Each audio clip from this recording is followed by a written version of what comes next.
Shalom Caveira, sejam bem-vindos ao Caveira Podcast. Hoje o tema é policial, segurança pública e defesa pessoal.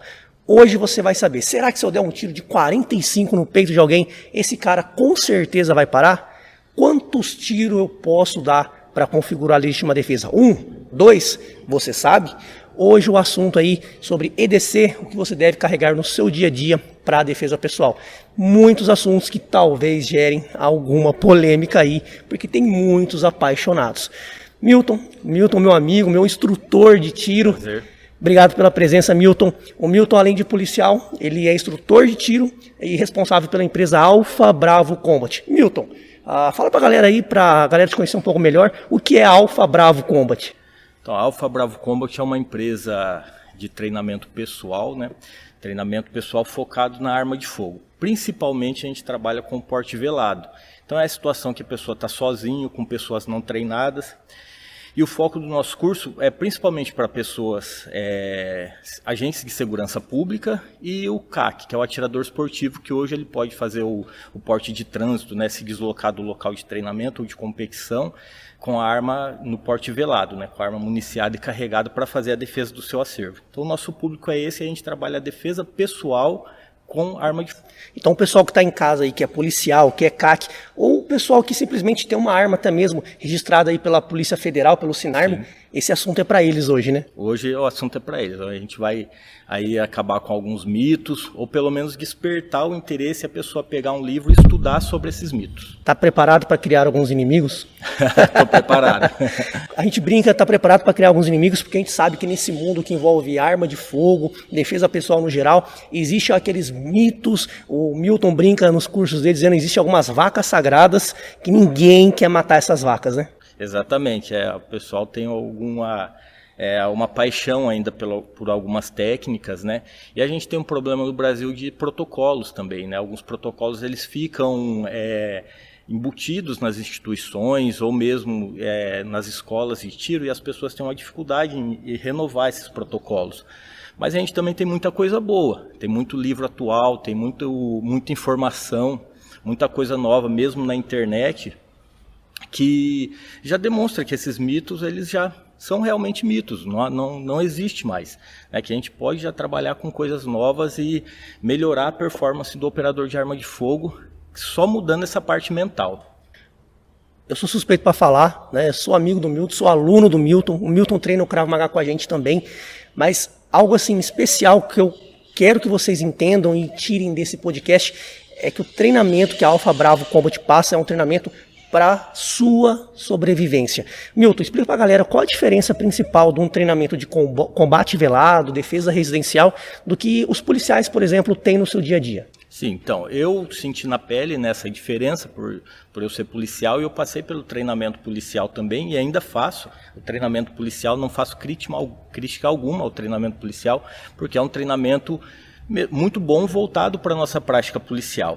A dificuldade do operador de arma de fogo, seja ele policial ou não, na prática, quando ele está no porte velado, é que normalmente ele está sozinho, então ele não tem seu companheiro de viatura, seu companheiro de trabalho, que pode ajudar ele numa situação de perigo.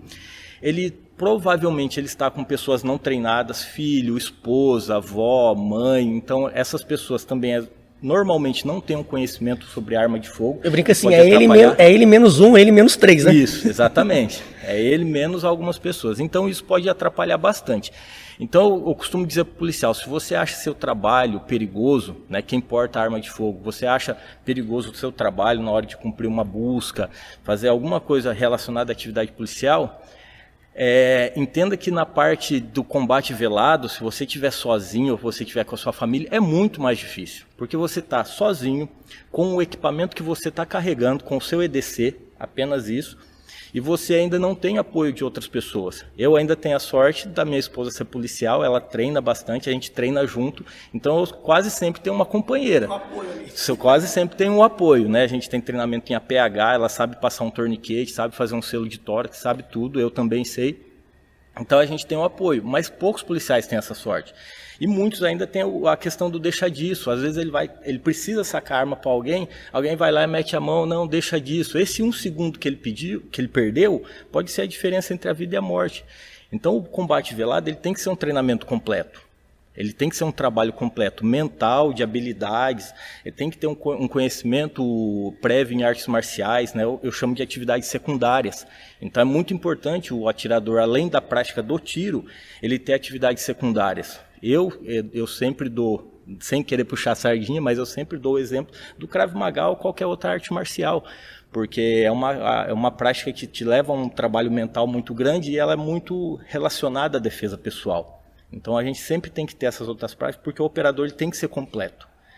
Porque a situação ela vai ser muito complexa. Não tem como a gente resolver um problema complexo com uma atitude simplória, né? É difícil mesmo. Então ele tem que ter uma parte mental muito bem trabalhada, tudo isso é muito difícil da gente trabalhar no dia a dia de treinamento. E a gente tenta nas linhas de tiro, né, como o Rabi já fez parte das linhas de tiro, trabalhar todas essas habilidades, né? Tanto a habilidade de tiro, manuseio de arma e essa parte do preparo psicológico para tentar deixar... E algumas noções de artes marciais, mobilidade, postura, a gente também passa lá, tentando deixar o atirador, o operador de arma de fogo, seja ele policial ou CAC, né? Se ele tem uma arma em casa, deixar ele um pouco mais completo.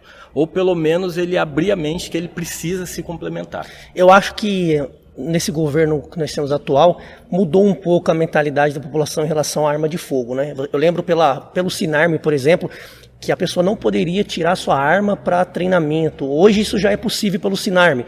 Nós estamos vendo aí as escolas e clubes de tiro aumentando o número de associados, aumentando o número de escolas. Então, ao mesmo tempo que você tem esse benefício de você poder ter uma arma para sua defesa residencial, defesa da sua família, o policial que porta a arma no dia a dia, também traz aí muita responsabilidade de treinar corretamente, né? Porque antigamente os caras achavam assim, eu tenho uma arma de fogo, está resolvido o meu problema. Eu costumo dizer, se você tem uma arma de fogo em casa, ela te traz um certo poder, mas ela te traz muitas responsabilidades. E isso você vai desempenhar todo um papel social. Você tem que saber agir com aquele equipamento, com essa ferramenta que é a arma de fogo. Muitas vezes nos cursos eu costumo falar que viola no saco não faz bom violeiro. Então não adianta nada você comprar uma arma, colocar ela na maleta e deixar, ou colocar ela na cinta e ficar andando com ela para lá e para cá, que você não vai se tornar um operador de arma de fogo. Eu tenho ainda um post que eu escrevi um texto que eu ainda falo em portar arma e transportar arma. Algumas pessoas apenas transportam a arma de fogo.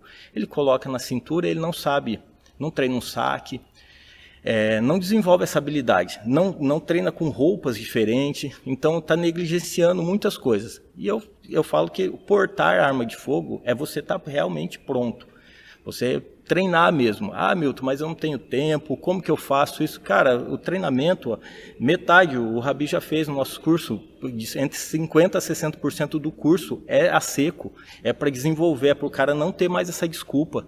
Então a gente fala assim, a gente ensaia, depois a gente toca música, né? Eu faço sempre essa brincadeira no curso. Então a gente passa uma parte sempre ensaiando, depois a gente vai tocar música, que é a hora do tiro. Então a gente tem que parar também com desculpas. A munição é muito cara, a minha instituição não oferece treinamento. Tá? Para cada desculpa, se você me procurar para conversar, eu vou te dar uma solução. Se você trabalha com arma de fogo ou tem arma de fogo em casa, cada desculpa que você tiver, eu te dou uma solução para você pelo menos iniciar seu treinamento, pode ter certeza.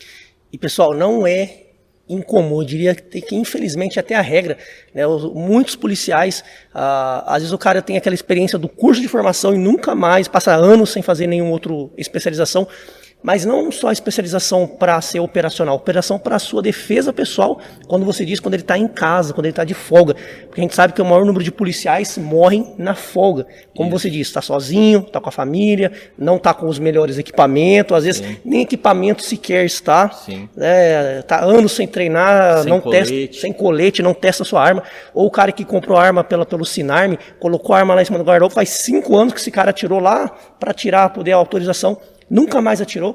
realmente é um cara que não está preparado. É o cara que fez arte marcial um pouquinho e já faz 10 anos que não treina, né? Vai ser diferente, exatamente. Né? Tem que ter todo um preparo, não dá para negligenciar. Ainda mais o operador de pistola. O Rabi citou o crescimento do número de compras de pistola e cresceu mesmo, exponencialmente, cresceu muito. E é uma arma que exige um manuseio muito delicado. Né, a pistola o cara realmente tem que saber manusear. Ela tem uma nomenclatura diferente, ela tem algumas teclas, né, ela tem um sistema de aprendizagem diferente, uma didática para a gente aprender. Antigamente tinha mais revólveres. Né, o revólver é uma arma mais simples de se manusear. Porém, hoje, com a criminalidade, um revólver eu acho um pouco difícil para a maioria dos operadores ter. Não que seja impossível, é uma boa arma também, é um bom equipamento e dá para utilizar desde que treine com ele. Mas a maioria das vendas hoje é de pistola. Então a pistola tem que ter um treinamento. Existem as panes, que eu sempre falo, né, para o Rabi, existem as panes, o operador tem que estar preparado para lidar com as panes, que a arma vai ter pane, nem que for a pane seca, que é quando acaba a munição, mas é uma pane também. Tem que saber fazer uma troca de carregador, até mesmo a posição no corpo que vai portar a arma. Às vezes o atirador ele chega perdido, ele não sabe nem onde portar a arma, ele não testou isso no corpo dele, ele viu na internet alguém portando de um jeito e ele quer fazer igual. Fala assim, a internet, tem um instrutor meu que ele fala, na internet tem muita informação, mas a gente costuma colocar algumas partes de informação para despertar a pessoa. Essa pessoa que é despertada, ela tem que procurar o conhecimento. Ela não pode, ele compara com um pombo, ela não pode ser um pombo e viver de migalhas. Se você ficar ali, eu vou pegar um pouquinho desse instrutor, um pouquinho desse instrutor, um pouquinho daqui, um pouquinho daqui. Na internet você acaba vivendo de migalhas. Vai ser um pombo. Você é um cara que não evolui. Então procure realmente, vá para uma linha de tiro. Ah, mas eu não posso. Tem 2 vezes ao ano, você pode. O restante você complementa em casa. Tem coisa que é só em casa mesmo. Então a pessoa tem que deixar, né, tem que mudar. A primeira parte do curso lá a gente sempre fala, né, e as primeira parte, os cursos que eu participo também, que eu sou mais aluno do que instrutor. A gente sempre vê que a luta do instrutor é para mudança de comportamento. Então é isso que a gente quer uma mudança de comportamento. Não adianta pensar que você está armado e você resolveu seus problemas. Na verdade, você trouxe mais uma responsabilidade. Assim como é tirar título de eleitor, tirar carteira de habilitação, você com isso você abraça uma certa responsabilidade. Você pode ser parado numa blitz, o policial vê que você está armado, ele pode querer te desarmar. Você pode estar com um carro e ter as características que foi passado no rádio para ele de uma pessoa que cometeu algum crime. Então você tem que saber até nisso se portar. E saber que o policial está ali para fiscalizar e a gente tem que trabalhar todos juntos. O policial, mesma coisa. Às vezes ele pode estar num lugar e ele não ter um comportamento adequado, um outro policial, um atirador esportivo pode confundir ele. E acontece. Acontece muito. Então a gente fala que os operadores, né, as pessoas de bem que portam arma de fogo, tem que ter um padrão. Ô Milton, acho que o pessoal já entendeu a importância de treinamento. Sim. Agora talvez a gente comece a entrar em alguns pontos aí que vai gerar algumas discordâncias, até mesmo, essas discordâncias eu encontro até mesmo do pessoal que já está na polícia há muitos anos, ou quem atira há muitos anos, né? E nós vamos falar sobre um pouco desses mitos, dessas vacas sagradas, mas lembrando você em casa antes que esse é o Caveira Podcast, então você deve se inscrever nesse canal para receber mais conteúdo sobre defesa pessoal, artes marciais, o mundo militar e o mundo das armas. Vou deixar também aqui na descrição desse vídeo as redes sociais da Alpha Bravo Combat. Você quer ter muito mais conteúdo sobre cursos de tiro, armamento, enfim, muito conteúdo, clica lá também e vai conhecer a rede social do Milton. Milton, vamos começar a matar algumas vacas? Vamos. Ou arrumar algumas encrencas? Vamos lá. O que seria hoje no mundo das armas o maior mito deles? Começa pelo maior mito, vamos lá. O maior mito, eu ainda acho que o maior mito é o Stopping Power. O que é o Stopping Power para quem está ouvindo e não familiariza ainda? O Stopping Power, ele foi ao pé da letra. É a capacidade de um projétil imobilizar, né, ou neutralizar uma ameaça com apenas um disparo. Então é aquele negócio que a gente vê no filme, que o cara dá um tiro de 45, por exemplo, bate no peito e joga o cara para trás, é mais isso? Mais ou menos isso. Eles queriam uma munição mágica, né? Digo mágica porque é muito difícil acontecer isso, que com um disparo ela neutralizasse a ameaça. Então eu comparo isso quase como uma magia, porque é muito difícil acontecer isso, até porque a gente fala em indivíduos. Então você falar que eu tomar um disparo na barriga, e uma senhora de 99 anos tomar um disparo na barriga também vai ter a mesma ação, é uma coisa quase impossível. Então, só pela topografia corporal e pela diferença fisiológica de cada pessoa, isso já acaba com esse mito. Não precisa nem a gente começar a pensar mais. Então, eles fizeram ele baseado também hoje, alguns baseiam em energia cinética, né? A energia do projétil é mais pesado, então vai ter uma transferência de energia e tal. Eu não vou citar cálculos aqui, física, nada. Mas essa energia transferida, ela é muito pequena. Se toda a energia fosse transferida para o corpo, ela moveria a pessoa no máximo 5 centímetros. Mas a gente sabe que a energia ela é difundida em outros tipos de energia, né? Em calor, tal, então ela não vai ser só difundida em energia cinética na pessoa. Então só nesses pontos já acaba com esse mito do stopping power. Mas o que fortalece esse mito? Filme. Porque como o acesso a armas no Brasil é restrito, como que a pessoa vê arma de fogo? Porque ela vê na televisão. Na televisão. Então ela vê a pessoa tomar um tiro, o cara cai de braços abertos, lá, voa, né? Isso, voa. Tal. E isso não acontece, nem com a calibre 12, que é uma arma que tem uma energia muito grande, né? Uma energia bem maior, um projétil diferenciado, né? Ou vários projéteis, que a calibre 12 ela tem um sistema diferente.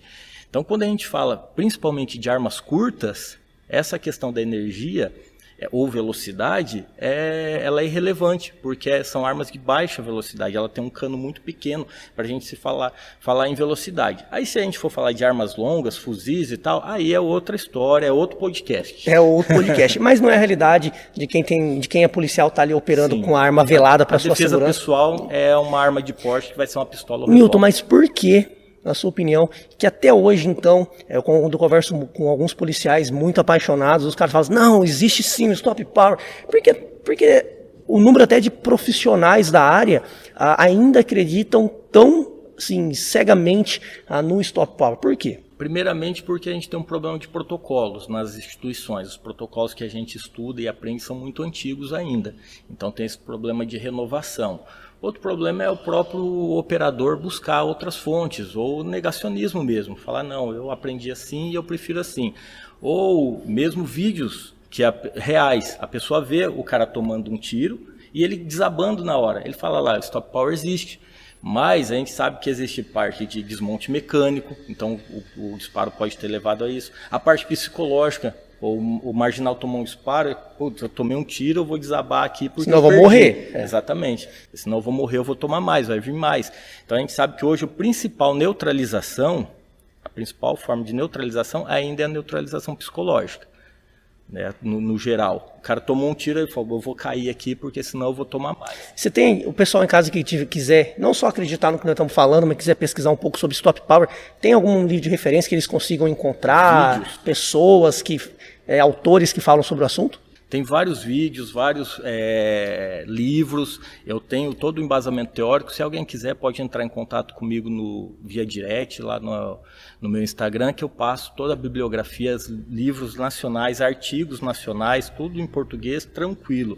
Muita coisa a gente ainda busca na literatura americana, principalmente, né, dos Estados Unidos. Eu tenho uma dificuldade com o inglês, então eu tenho que ficar traduzindo tudo, mas eu posso indicar e vai ver que tem pessoas renomadas, peritos, médicos legistas e vários outros policiais que estão aí na prática há muito tempo já demonstram, tanto na teoria quanto na prática, que não existe mesmo o stop power.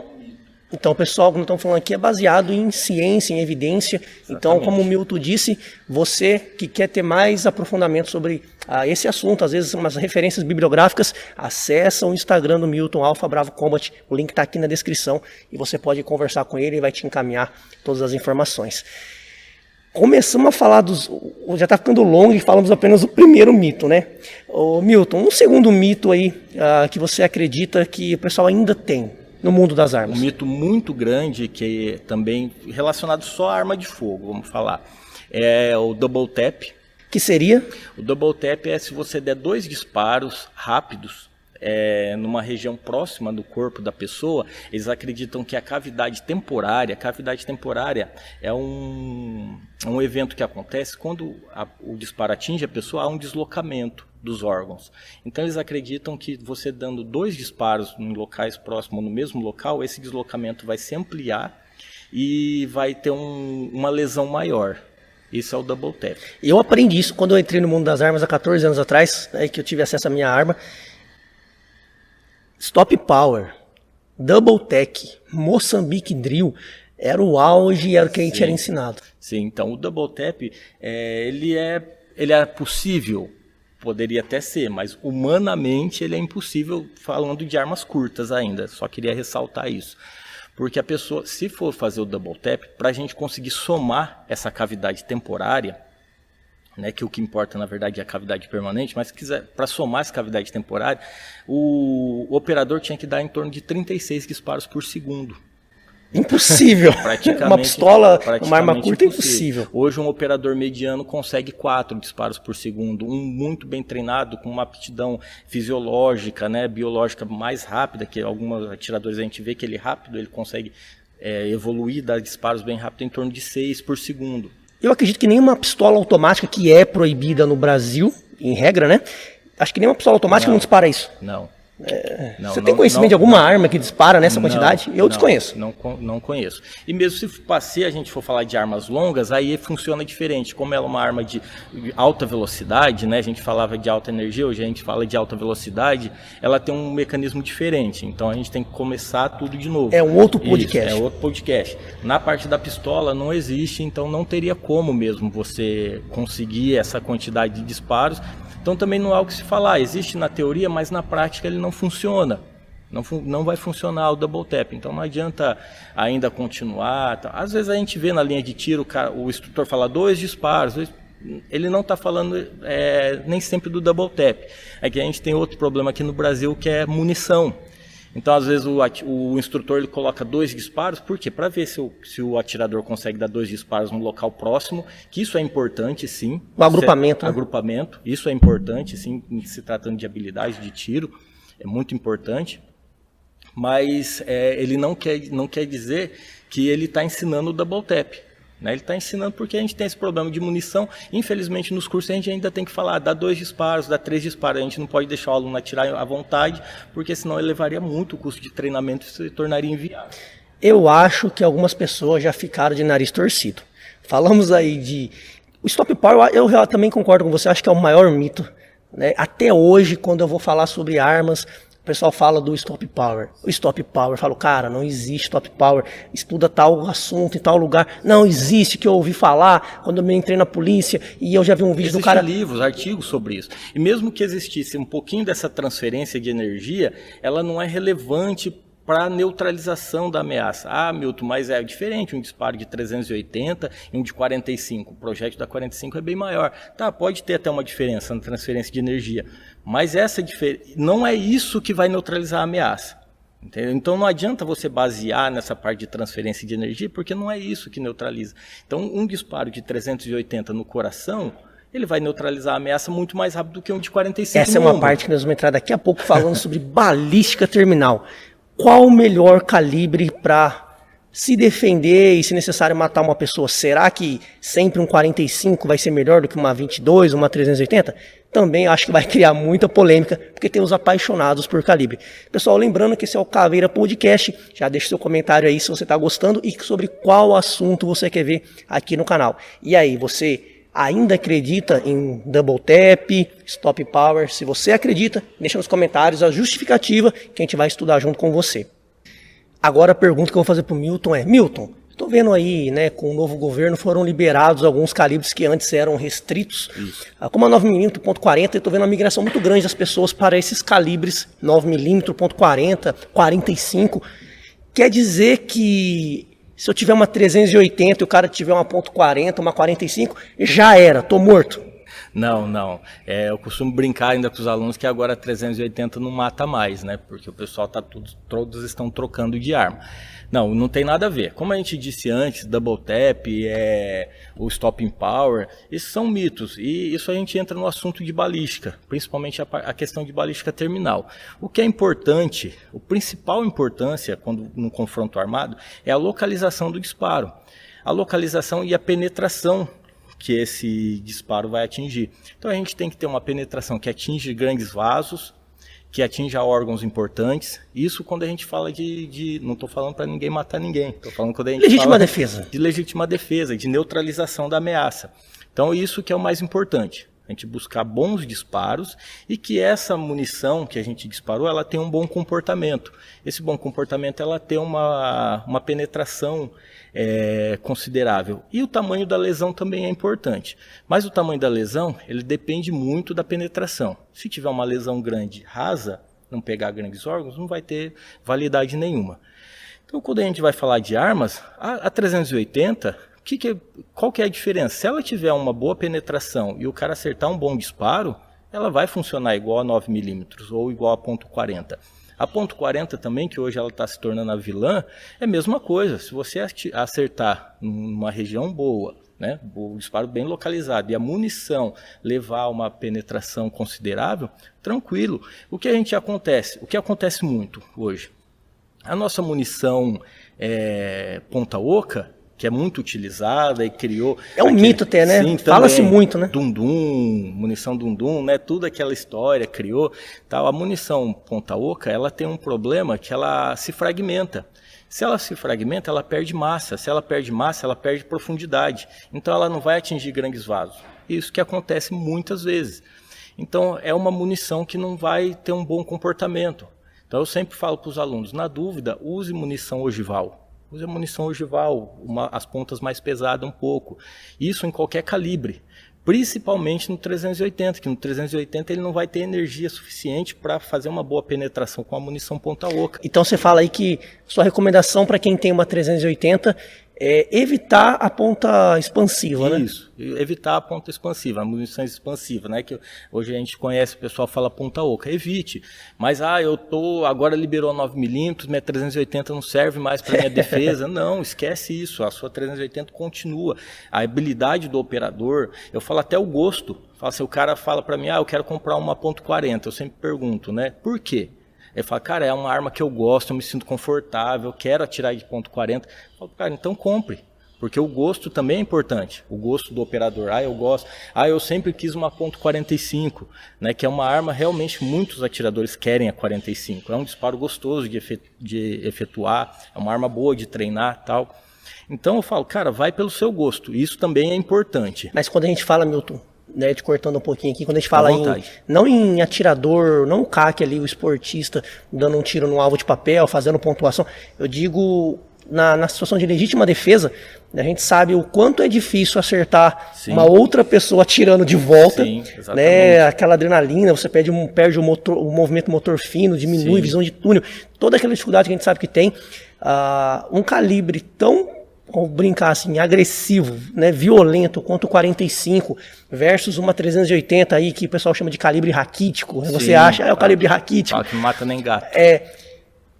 Eu acho que no combate a capacidade de você acertar o alvo 2, 3 vezes talvez é até mais importante do que você acertar o alvo uma vez e não conseguir fazer a visada novamente, até aquele alinhamento do aparelho de pontaria novamente, a recuperação do aparelho de pontaria. Sim, o calibre 380 ele facilita na recuperação do aparelho de pontaria, mas eu costumo dizer que é treino.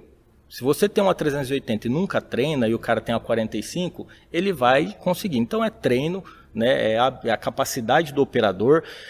Aí quando a gente vai falar assim, numa união de tudo, a gente vai falar, Milton, qual que é a melhor, qual que é a pior? Assim, não existe a melhor ou pior, mas vamos analisar tecnicamente. Tecnicamente, o 9mm, a gente pode dizer que é mais equilibrado. É o meio termo ali. É o meio termo, ele tem uma boa capacidade de perfuração. A lesão 9mm para .40 é 10mm. Cara, isso aí, falando em balística terminal, né, na balística forense, não tem diferença nenhuma. Você pegar uma pessoa que levou um disparo de .40 ou de 380, não tem como olhar a lesão e falar qual é qual. É legal você ter falado isso, e é legal você falar também que você vê na prática essas lesões, né? O Milton está falando baseado no que ele acha. Pessoal, o Milton trabalha na polícia e ele trabalha nessa parte também, onde ele vê ali o cadáver, né, Milton, com essas lesões, né? Sim, a gente trabalha com mortes violentas e suspeitas, né? Onde a gente analisa as causas e circunstâncias da morte. Então a gente pega bastante baleado e a gente vê lá.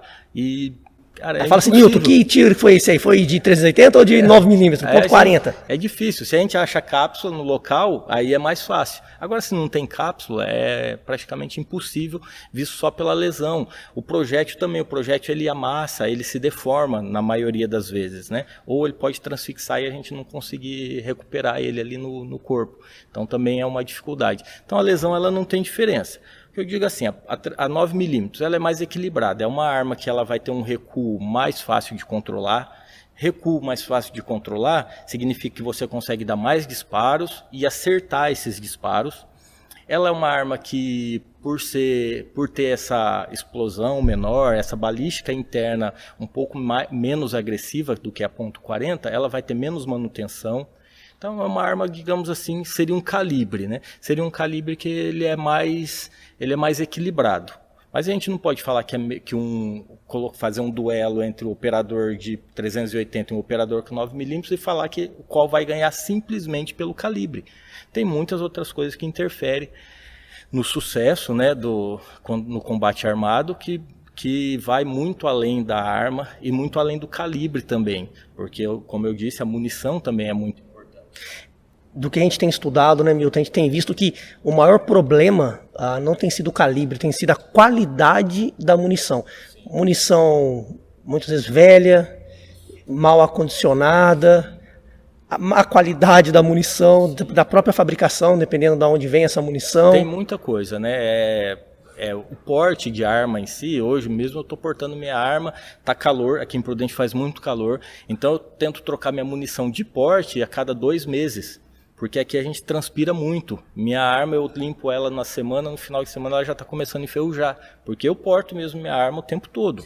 Falou de arma, e você viu que o último curso eu fiz com a minha arma toda suja e enferrujada, você viu? Sim, e não falhou. A gente fez o teste lá. E não falhou. Ela não falhou, disparou todos, saiu tranquilo, não deu nenhuma pane, né? Quando deu também já conseguiu foi sanada rápido.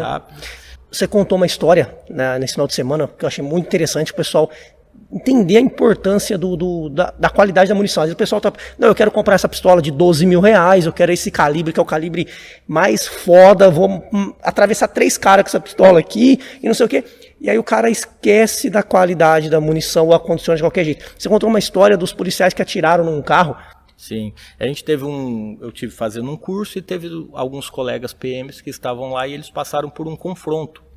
E eles contaram a experiência nesse confronto, eles deram aproximadamente 30 disparos num carro, os marginais que roubaram o carro dispararam contra eles também, e como eles dispararam muito, eles estavam numa região tranquila e eles preferiram tentar neutralizar porque o carro estava indo para a cidade, né, e levaria em risco outras pessoas. E os marginais decidiram encostar o carro e se entregaram.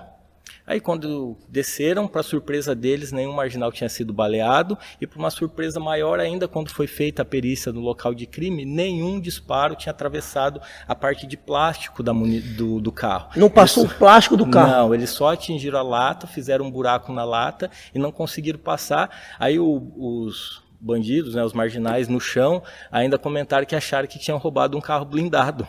A gente achou que tinha roubado um carro blindado, porque não aconteceu nada. Pois nenhum disparo conseguiu transfixar e ter uma boa balística terminal. Não passou nem o vidro? Nem o vidro. Estourou o vidro, mas só que não chegou dentro. A bala não entrou dentro do carro. Não entrou dentro do carro. Isso eu estou falando que provavelmente uma pistola .40, no mínimo. Isso, é uma .40. Mas ressaltando assim que o problema não é o calibre. Né? Possivelmente é a munição que teve esse problema. Às vezes a munição estava antiga, algum problema ali de acondicionamento, mil fatores. Né? A ponta expansiva ela não é muito boa para transfixar barreiras, né? Seja barreiras de vidro ou barreiras de lata, tal. Ela não, lataria de carro, né? Ela não tem uma capacidade muito boa justamente porque ela se expande. É o que eu falei, ela se expande, ela fragmenta, ela perde massa, ela vai perder velocidade, ela perde energia, ela tem uma perda muito grande quando a gente fala o que é importante para neutralizar a ameaça. E aí, sendo que com uma 380, se tiver com uma boa munição, provavelmente transfixa... Nós já fizemos o teste balístico, né, um teste informal, é lógico, né, então eu não posso levar uma experiência pessoal como algo científico, mas nós já fizemos testes atirando em carro, em clubes de tiro, e munição 380 de ponta de chumbo, recarga, varou a lata dos 2 lados. Uau, uma recarga? Recarga, mais ponta ogival. Ela varou dos dois lados. É lógico, né, como eu disse, é um teste assim, empírico, né, não é nada científico, mas a gente conseguiu visualizar que varou. Em madeira, a gente chegou a atravessar a munição jaquetada, original, ponta ogival, chegou a varar 4 madeiras dessas de construção. Então a 380 mata. Mata. O problema está na munição, né? A qualidade da munição, principalmente na preocupação, né? Ela, se você atirar, acontece. Aí, o disparo de ponta oca também acontece. O cara fala, não, mas acertei o disparo e o bandido veio a óbito depois, tal, que o interesse da polícia não é matar ninguém, é neutralizar a ameaça. Mas às vezes acontece esse óbito depois de 2 horas, 3 horas que o bandido ele tá internado, está no hospital lá, então demora muito. E quando a gente fala na figura do atirador ativo, por exemplo, o poder de incapacitação da munição do policial ou de quem está fazendo a defesa, ela tem que ser muito rápido. O atirador ativo é o caso que teve em Suzano, que o atirador ele chega na escola, normalmente é escola, cinemas, lugar de aglomeração, e começa a matar todo mundo. Ele é o atirador ativo. Então, neutralizar essa ameaça o quanto antes é muito importante. Então o atirador ativo, ele sabe que ele vai morrer, ele não liga para isso, ele vai se tornar um mártir, né, porque a instituição que ele faz parte, a organização que ele faz parte, vai venerar ele, então ele vai morrer por essa glória. A mídia vai mostrar ele, o nome dele, a história dele. Ele pensa em tudo isso, então ele vai morrer por essa glória mesmo, ele não está nem aí. Então você neutralizar o mais rápido possível é extremamente importante, porque um atirador desse com uma arma com uma grande capacidade, ele vai ficar tomando tiro e vai continuar matando. E a gente sabe que essa história de 1, 2 tiros e o cara vai parar. Não existe. Tanto que a gente está vendo aí muitos casos, o pessoal em casa deve estar acompanhando também, muitos casos de policiais, né, que o cara pega uma barra de ferro, o cara pega uma lâmina e parte para cima, toma 2, 3, 4, 5 disparos e o cara ainda alcança o policial, ou alcança a pessoa que tem arma de fogo e efetua várias facadas. Às vezes o cara morre dali 1 minuto, 30 segundos, mas mata o policial junto. Como eu disse, o disparo pode dar um disparo e neutralizar a ameaça? Pode. O cara às vezes desiste, pode pegar na cabeça uma região medula, uma região que neutraliza. A gente fala de desligar o disjuntor, pode acontecer isso, pode acontecer. Mas isso depende do calibre, não. Pode acontecer de 380, 40, 45, 9 milímetros, com qualquer calibre pode acontecer isso. Então, não tem nada a ver com o calibre. E o Rabi citou isso, a gente entra em mais um mito, que é o faca versus armas de fogo. Que a gente criou esse mito que a arma de fogo ela é superior à faca. Ou que o cara com arma de fogo ele não pode atirar em quem está com uma faca.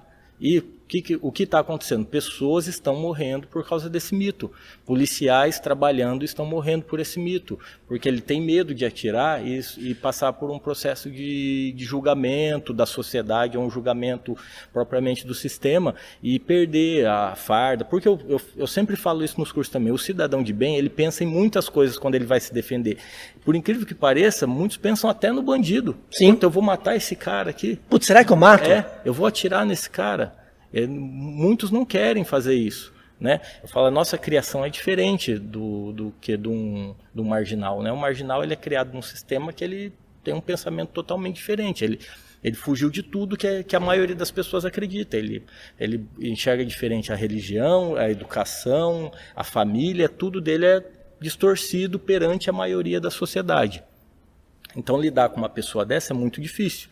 E o cidadão não. O cidadão ele pensa em tudo isso, ele pensa na família dele, ele fala, eu vou ser processado se eu atirar, e está acontecendo isso agora desses combates com faca, né? A gente está vendo muito, e também é mais um mito, a gente também fala sobre esse mito, né?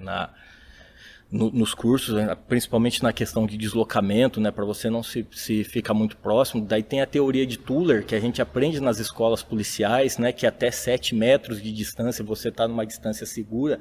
Isso também não tem como você falar que um policial que treina, que é esportista, por exemplo, ele está a 7 metros, ele está seguro. Aí você pega um policial que por questões diversas ele não teve essa oportunidade, ele não trabalha... Tá meio gordinho. Tá meio fora do peso, tal. Tá ali aposentando quase. Tá quase aposentando, já tá descansando, tal. Ele vai ter a mesma destreza, velocidade. Exatamente, em 7 metros.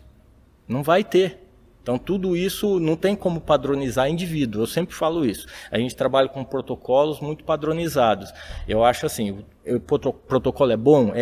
Estude o protocolo e aplique para você. Coloque ele dentro de você, dentro da sua realidade, dentro do seu treinamento, dentro do que você vai trabalhar. Na minha casa, igual eu disse, eu e minha esposa portamos armas de fogo. Beleza, é um protocolo. Na minha casa não, eu moro com a minha sogra, eu moro com a minha filha tal, e lá em casa só eu tenho arma de fogo. Eu uso óculos, por exemplo, vamos colocar uma diferença fisiológica. Eu uso óculos. Numa situação de defesa do lar, você tem que saber que você vai ter que pegar o óculos, se você não enxerga sem óculos. Então você tem que deixar o óculos perto ou longe. Aonde você vai posicionar sua arma, seu óculos, tudo isso. A distância que seu quarto fica da principal entrada da casa. Tudo isso tem que ser pensado antes. Porque na hora, eu falei, a gente entra a gente fica burro, a gente vira um homem das cavernas, a gente não consegue pensar muito bem no momento de estresse. Então as coisas simplesmente vão acontecer. Se a gente não ensaiou, a gente não criou um modelo mental para aquilo, a gente fala muito de modelos mentais também no nosso curso, se eu não criei um modelo mental para aquilo, a minha chance de sucesso é muito pequena.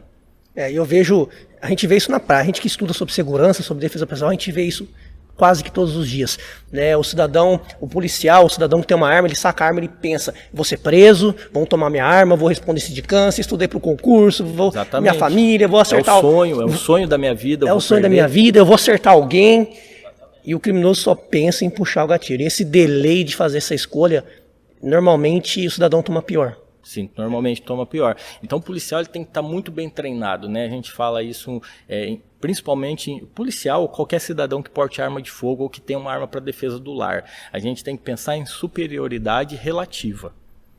Por que tem que pensar nisso? Porque eu vou estar sozinho. Vamos supor, eu vou estar sozinho para defender minha casa. No mínimo, vai vir um para invadir a minha casa. No mínimo. Então não estou superior a ele em quantidade. Então eu já tenho que pensar em superioridade relativa. Qual que é essa superioridade relativa? Pode ser treinamento, equipamento, então você por outros meios internos você está superior a ele. Velocidade, destreza, tudo isso você tem que treinar. No caso na rua, hoje a maioria dos bandidos vem em dupla e eu vou estar sozinho novamente. Eu posso estar superior a eles? Posso. Posso estar superior, é uma superioridade relativa. Eu posso estar como? Inteligência, um modelo mental, um protocolo bem treinado, um equipamento bom, tudo isso vai. Principalmente o treinamento. Milton, eu tenho uma arma antiga lá, a sua arma funciona, ela está com a manutenção em dia, você treinar é o mais importante.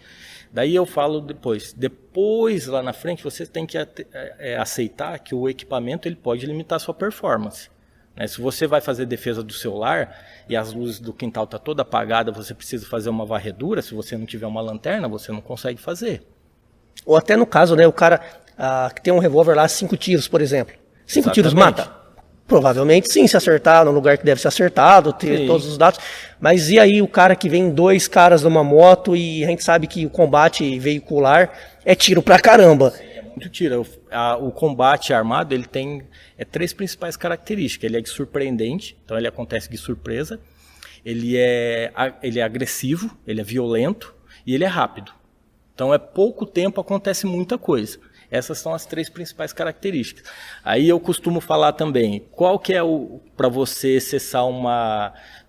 acessar uma ameaça grave, um ataque violento? Você tem que ser ainda mais violento.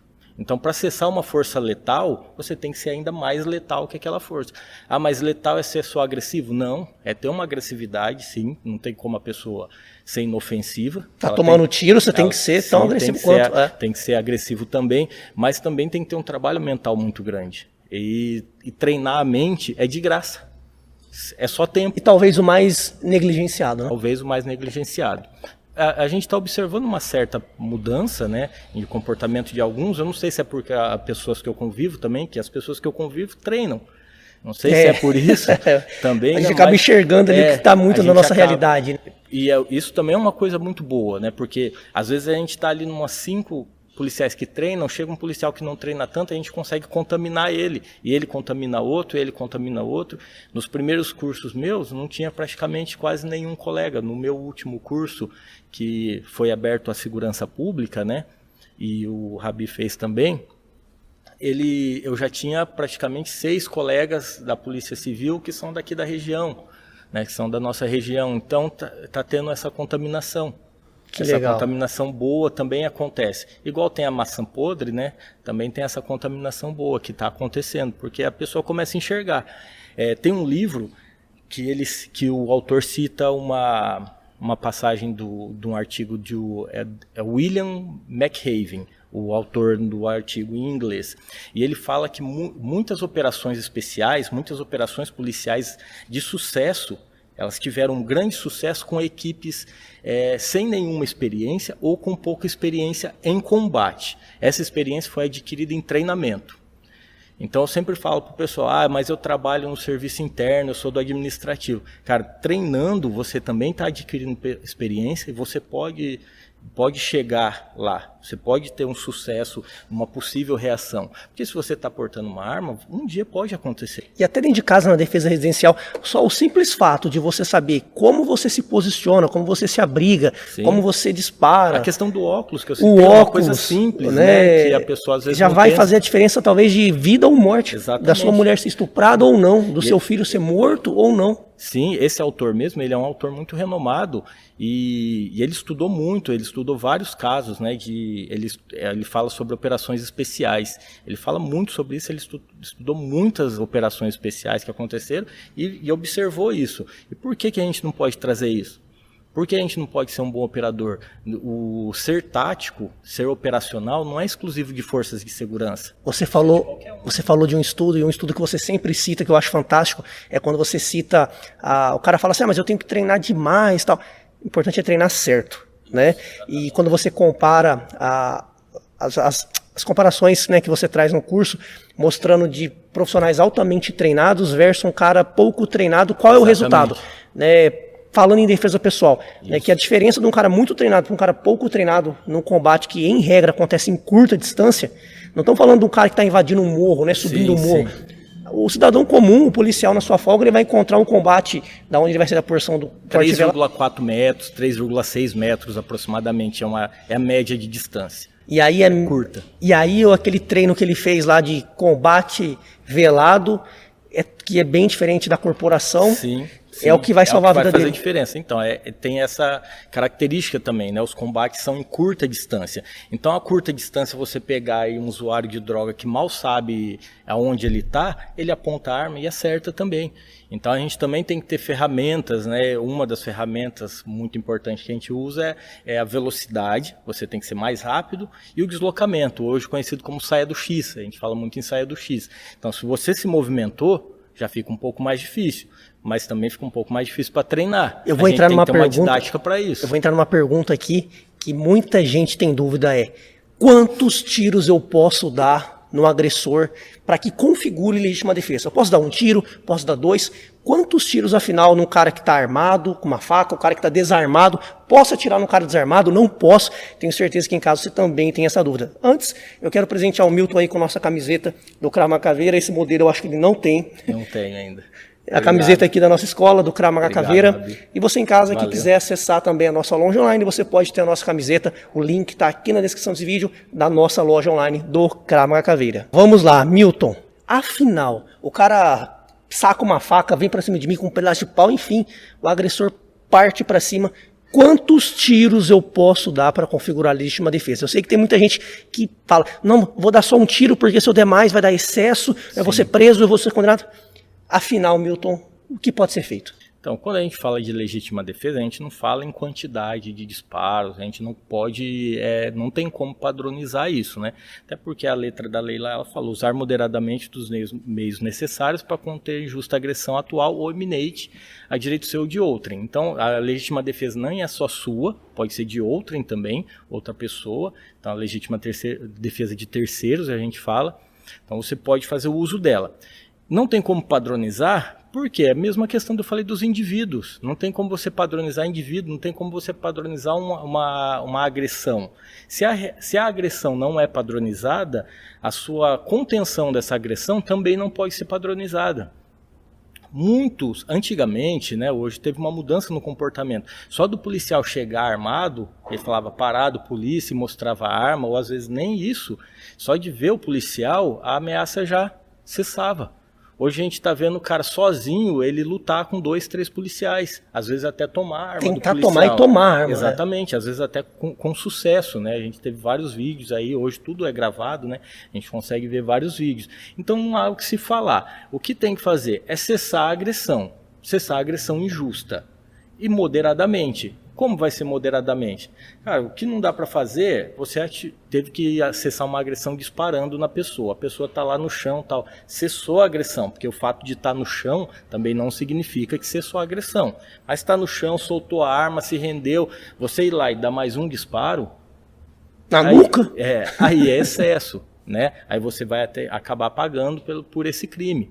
Mas não tem como, eu costumo dizer assim, quem vai decidir, se você for uma reação de legítima defesa com arma de fogo, quem decide a quantidade de disparos, né? Eu vi isso num curso de APH que eu fiz em Curitiba, um profissional muito renomado lá, ele disse que quem decide isso é a própria ameaça.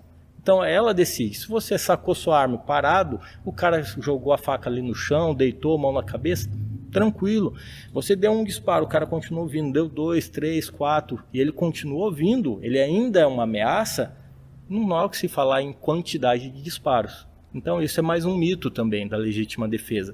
Tem um mito mais grave ainda que dizem que não pode nem disparar contra uma pessoa com faca, que é o que acontece de muitos policiais serem feridos, principalmente policiais. A gente viu aí nas últimas semanas pelo menos 3 casos disso.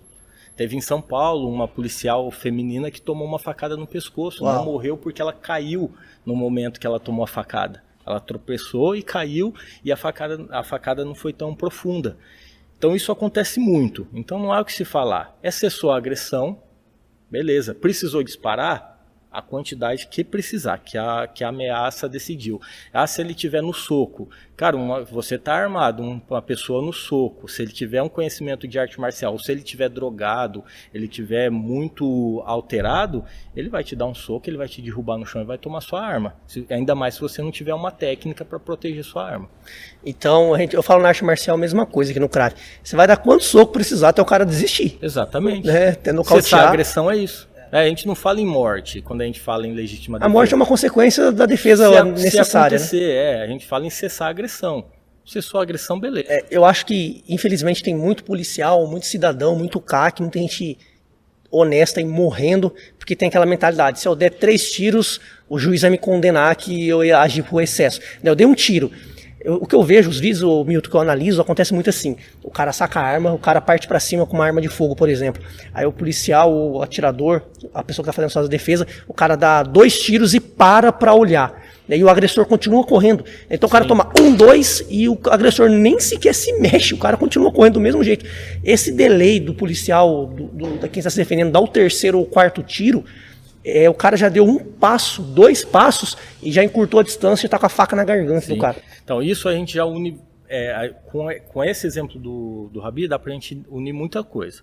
Principalmente, double tap não existe. Stop power não existe. Porque se o cara leva tiro e continua correndo para cima da ameaça, não jogou para trás. O policial usa ponto .40 porque não existe. Outra coisa, faca versus arma. O cara tá atirando e o cara continua letal.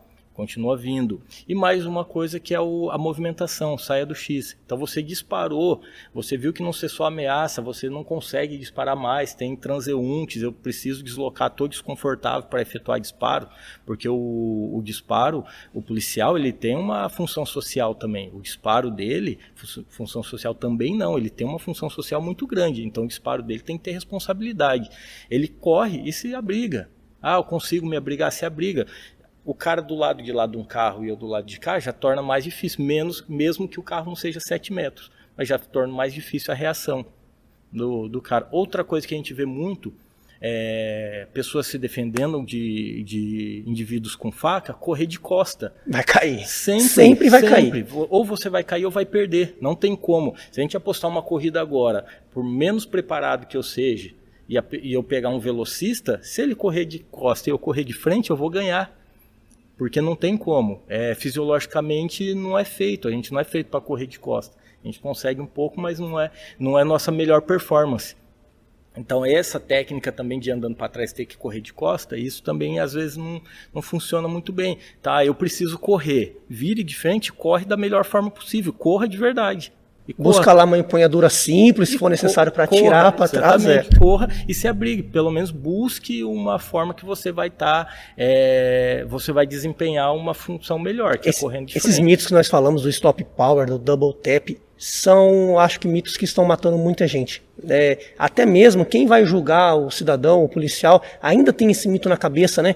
É importante que temas como esse de stop power, double tap, também cheguem pessoas, né, que são autoridades que vão processar, vão julgar o cidadão, o policial, para eles entenderem também, né, o que é mito, o que é realidade. O juiz, o Ministério Público, o delegado em si, a gente costuma dizer que eles são peritos do direito, mas a gente não tem só essa ciência, né? Existe outras ciências, ciências fisiológicas, biológicas e tal. Existem outras ciências. Então, o judiciário, às vezes, ele fica pego, aprisionado também aos protocolos, né? Ele não tem esse conhecimento.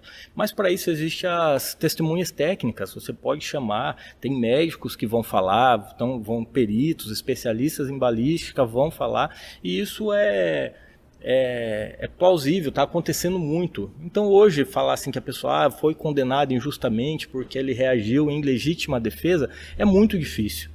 E é melhor estar lá respondendo porque você deu um tiro a mais, né? Sim. Exatamente. A porta do cemitério não abre para você sair, né? O juiz, o cara estuda um monte. Ele normalmente são pessoas extremamente inteligentes, né? Nivelado bem por cima. Então o cara, ele conhece a limitação dele. Ele fala, pô, eu vou procurar aquele médico ali, ele é um médico, ele é legista, ele conhece de arma de fogo, eu vou pedir uma sugestão ali para ele. Hoje isso acontece muito. E os policiais estão sendo absolvidos lá. Aí, Milton, mas eu vou passar por um processo. Vai, aqui no Brasil tudo é processo. Vai passar por um processo. Você atirou em uma pessoa, vai passar por um processo? Vai, é natural isso. Igual você passa por um processo para tirar para entrar na polícia, você passa por um processo, para portar arma de fogo, você passa por um processo, para ter um CR, né, igual o Rabi tem agora, passa por um processo, tudo a gente passa por um processo. Tem que ser averiguado, né? Tudo vai ser averiguado. Não pode levar. E só é processado quem está vivo. Exatamente, essa é a maior vantagem. E só é processado quem está vivo. O processo é que a pessoa está viva. Então a gente tem que parar nessa parte de mentalidade, é muito importante para a gente parar com isso e deixar de criar esses monte de mito que acaba atrapalhando na defesa. Eu acho. A gente tem muito papo para bater, falar sobre EDC, sobre muita coisa, mas eu acho que nesse primeiro encontro nosso aqui, a principal mensagem pro pessoal que tem arma de fogo, pretende ter arma de fogo, é policial ou tem arma para sua defesa residencial, defesa pessoal, é a mudança de mentalidade, o cara entender que ele tem que treinar certo, tem que treinar simulando situações da realidade dele e mudar a cabeça, né? Tirar mitos, treinar pensando realmente em se defender. Ô Milton, tem alguma história aí que você queira contar pra gente, de falha de procedimento, alguma coisa que a gente pode aprender? Durante o nosso curso, né, a gente coloca bastante fatos reais, né? Eu coloco umas imagens lá, alguns vídeos e tal, e teve um vídeo que eu coloco, um vídeo muito triste, inclusive, de ver, de um policial que ele tá de folga e tá indo pra casa dele e ele é abordado por mais dois marginais. E ele consegue o sucesso na legítima defesa, ali ele saca a arma, consegue disparar e tal. Aparentemente foi um sucesso. Os marginais caíram, aparentemente estavam mortos. Tudo. E o policial, ele senta, ele também foi baleado, ele senta na guia, até no meio fio, e pega o celular. Mas a gente sabe que a gente passa por muitas alterações fisiológicas no estresse. Uma delas é a visão de túnel. A gente perde a amplitude da visão, fica muito focado só no que está fazendo. E durante esse período da chamada ali no celular, um dos marginais ele não tinha morrido, ele se levanta, rodeia por trás do policial, pega a arma e executa o policial. Ele executa mesmo, ele dá um tiro praticamente na nuca do policial a queima-roupa. Então o cara conseguiu fazer o mais difícil.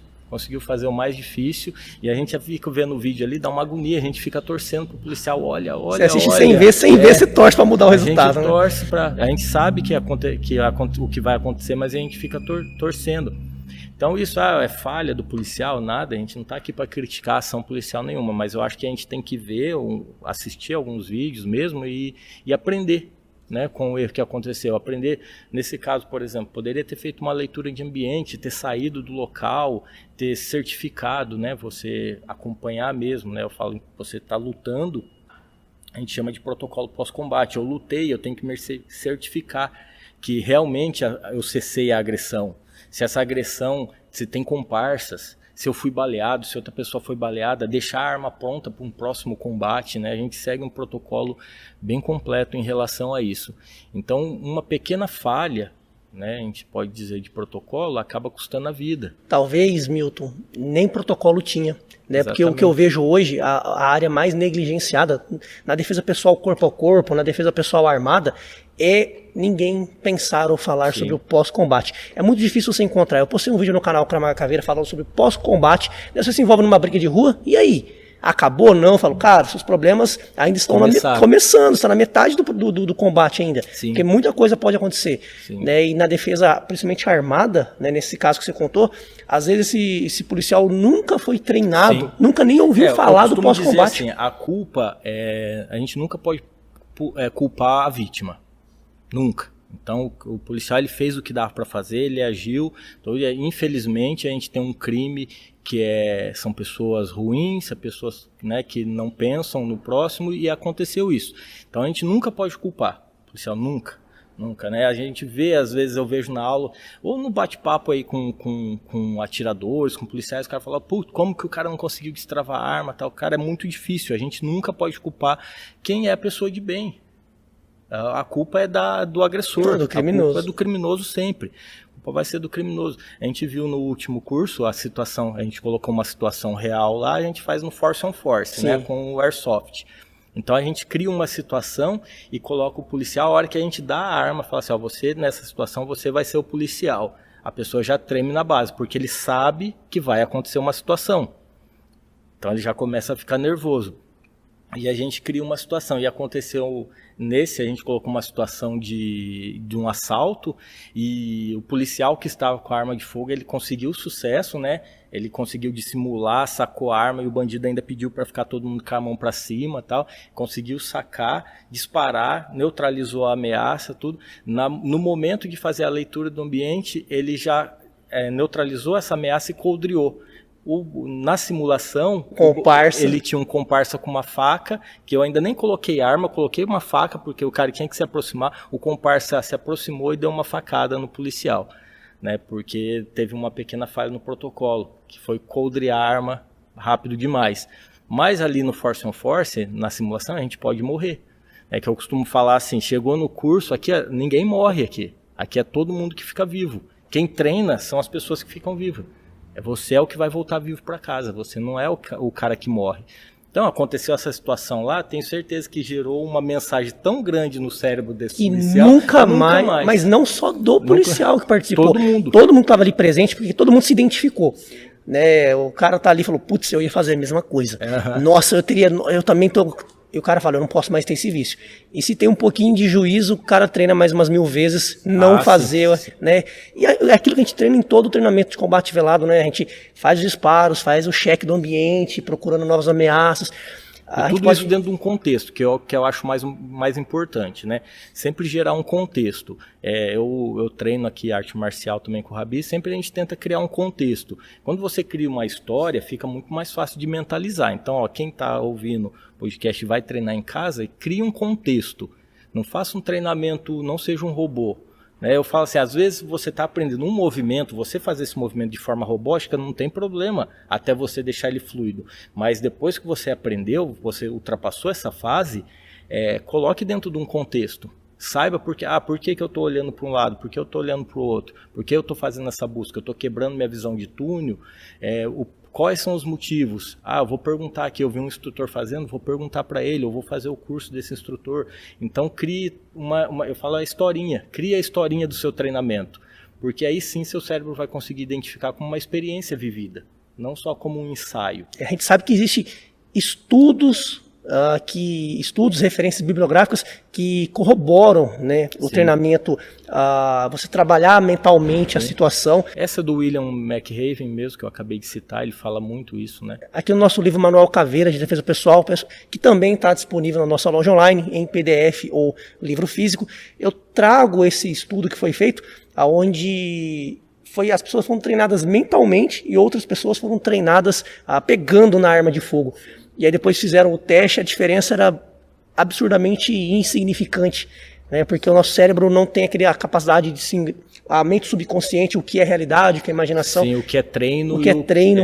Então você vai criando. Você cria essa história, né? Exato. Ele não pode ser um treino viajado, mas isso. O livro do Rabi é também, eu uso no meu referencial da minha aula, principalmente a parte de comportamento no dia a dia, né? Como você se comporta, que você não pode se tornar uma vítima em potencial, né? Você tem que... A gente fala, mas cara, você está colocando a culpa na vítima? Não, a gente não está colocando a culpa na vítima, mas se você vive numa região que está em guerra, no nosso caso é praticamente o país inteiro, né?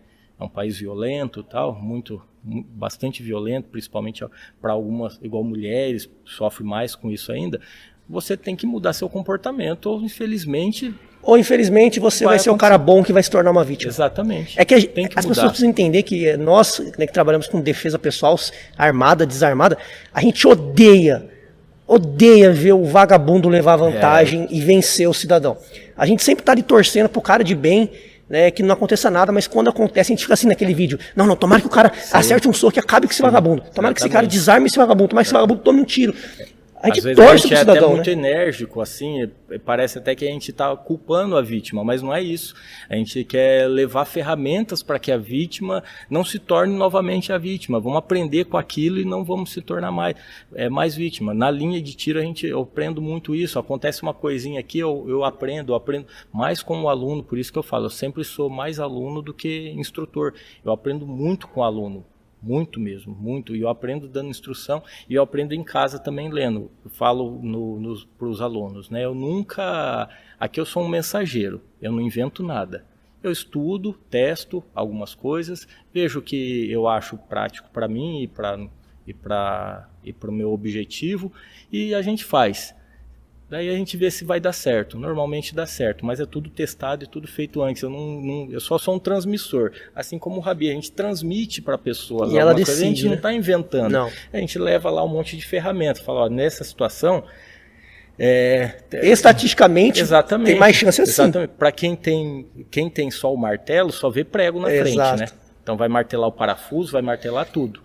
Então a gente entrega ferramentas diferentes para que a pessoa possa usar a melhor ferramenta em determinada situação. Essa questão da melhor ferramenta, eu lembrei um vídeo que você comentou, eu fui pesquisar, fiz até um vídeo pro canal depois, que deu muita polêmica, que foi o vídeo de jovens praticantes de artes marciais que foram abordados com criminoso armado. Aí o cara em casa pode falar, mas eu não tenho arma de fogo, eu não pretendo ter arma de fogo, então eu não preciso saber nada. Cara, recomendo que você, se possível, aprenda um pouco sobre arma de fogo, faça um treinamento de operador de pistola, de operador em geral de arma de fogo, um curso fácil, rápido de ser feito, mas não confunda fácil que não precisa ser feito. Fácil, porque você vai lá e vai aprender realmente, rapidamente, mas precisa ter um profissional como Alpha Bravo Combat, um profissional realmente conceituado. Nesse vídeo, resumindo, né, Milton? O Milton já conhece a história, os caras chegam para assaltar, uma galerinha corre, tem sucesso, e aí fica ali dois caras que não conseguiram correr. Pela imagem, me parece que foi um revólver, a arma, ou seja, de funcionamento mais simples que existe. Né, a arma não estava em pane, porque a gente sabe que não funciona assim. Dificilmente, só dificilmente. Se quebrou, né? E o cara, ele decide entrar em luta corporal, ele consegue pegar a arma do criminoso na mão, entra em luta corporal, ocorre o disparo, mas ele estava fora da linha de fogo, cai, tudo certinho. Aí entra talvez aquela questão, a marcialidade do que o cara vê no filme, que ele treina só na academia. Aí o cara faz uma montada, aí o outro toma a arma do criminoso, aí você fala, bem, agora ele vai dar um tiro no cara, ou ele vai ficar com a arma. Não, ele joga a arma longe. Sim. E ele tenta imobilizar. Aí deixou de ser arte marcial, deixou de ser defesa pessoal e começou a se tornar arte marcial. E aí os dois começam a imobilizar e conter o cara no chão. Aí pelo vídeo é aquela agonia, né, que a gente sente. Aí você vê o cara vindo, o comparsa vindo, e você olha pra frente, olha pro lado, pô, o cara vai te dar um tiro. E o cara vem vindo, e aí efetua os disparos e fere gravemente, não sei nem se chegou até a óbito dos caras. A pequena falta de conhecimento de simplesmente um manuseio de um revólver, né? Se o cara tá com aquele revólver na mão, dá um tiro na direção do comparsa, duvido que o cara teria vindo. Não, se ele tá só com o revólver na mão, já não vinha. Dificilmente ele viria, né? Então não adianta você ter o equipamento, você tem que saber usar, saber manusear. Né? Como ele não tinha uma arma de fogo, ele ter retido a arma de fogo ali é importante. Talvez ele tenha até aversão à arma de fogo, né? Eu não quero isso aqui. O Rabi disse, né? É simples mesmo, né? A gente não pode confundir simplicidade com mediocridade, né? O treinamento com armas de fogo, ele não pode ser medíocre, mas ele deve ser simples. Uma das coisas para garantir o sucesso na missão é simples, né? A base da pirâmide ali é a simplicidade. E realmente não é tão difícil. A gente faz isso, né, com os instrutores de Krav Maga, eles aprendem a manusear a arma de fogo de forma simples e efetiva. Né? Então eles conseguem. Nesse caso, se fosse um instrutor do Krav Maga Caveira e ele tivesse aplicado o conhecimento, ele conseguiria manusear a arma de fogo porque eles aprendem a fazer isso. Né? E é simples. E como a gente quer passar essa transição, né, de um país que usa mais armas e tal, se você se interessa, faça. Eu não critico quem não gosta de arma. Beleza, cara, é uma coisa individual. Mas eu vou falar uma coisa pra você, Milton, como estudante de artes marciais, sistema de defesa pessoal, eu não consigo visualizar um programa de treinamento de defesa pessoal que não envolva hoje arma de fogo. Hoje é muito difícil. Nem que seja assim, o mais simples, o mais fácil do mundo das armas de fogo. As artes marciais modernas, né, o sistema de defesa pessoal, aliás, moderno, que não envolve nada de arma de fogo, que é só feito na teoria, no achismo, vamos só simular, mas o aluno não dá um disparo de arma de fogo, ele não ouve um disparo de arma de fogo. Uma coisa é você treinar, né, outra coisa é o tiro vindo do seu lado aqui da orelha. Ele fica muito incompleto, porque a violência hoje está muito armada, né? Tem muita arma, né? Muita arma de fogo, muita questão de faca. Mas, Milton, o bate-papo tá muito legal, mas não falamos nada de DC, não falamos sobre milhares de coisas. Então, pessoal, se você quiser ver a parte 2 com muito mais assunto, te convido a se inscrever nesse canal, a conhecer as redes sociais do Milton e deixa lá, quero ver a parte 2. Milton, muito obrigado. E você sabe o bordão, né? A gente tem 1 minuto de consideração final, vai lá, antes do nosso... Eu só queria dizer pra galera continuar aí assistindo o canal e que vem uma coisa nova por aí que a gente combinou ontem, que hoje a gente falou bastante da defesa pessoal e a gente vai provavelmente, possivelmente, o mais rápido possível, a gente vai fazer aí um vídeo na prática do curso de porte velado. Então, como vai ser a experiência do Rabi dentro do curso de porte velado. A galera vai ver como é que é de verdade. Vai ver como é de verdade, lá com os disparos, com a parte teórica, a parte em seco, tudo como que é o ensaio. Vai ser bem legal também, então vamos ficar ligado aí que logo vai ter mais novidade ainda. E você aí, vencer caveira!